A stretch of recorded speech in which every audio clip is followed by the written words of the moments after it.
মদিনায় এক দরিদ্র বৃদ্ধ ছিলেন, যার কাছে কোনো ধন সম্পদ ছিল না, কিন্তু তিনি ছিলেন আল্লাহ ভীরু ও পরোপকারী।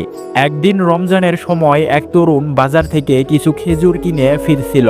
পথে সে দেখল বৃদ্ধটি রাস্তার পাশে বসে আছেন। তার মুখ শুকিয়ে গেছে, চোখে ক্লান্তির ছাপ। তরুণটি কাছে গিয়ে বলল, চাচা, আপনি কি রোজা রেখেছেন? বৃদ্ধ হাসি মুখে বললেন, হ্যাঁ, আল্লাহর সন্তুষ্টির জন্য রোজা রেখেছি। তরুণের মনে দয়া জাগলো। সে তার ব্যাগ থেকে কিছু খেজুর বের করে বৃদ্ধের হাতে দিল এবং বলল, চাচা, ইফতারের জন্য এটা রাখুন। বৃদ্ধ কেঁদে ফেললেন, বললেন, বাবা, আমি জানতাম না আজ কি দিয়ে ইফতার করব। আল্লাহ তোমার প্রতি রহম করুন।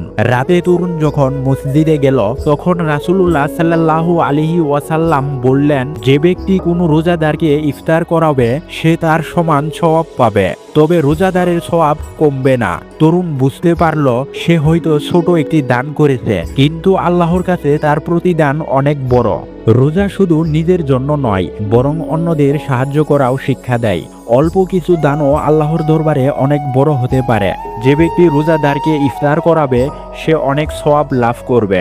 আসুন আমরা এই রমজানে দানশীলতা ও সহানুভূতির চর্চা করি, যেন আল্লাহ আমাদের উপর রহমত বর্ষণ করেন।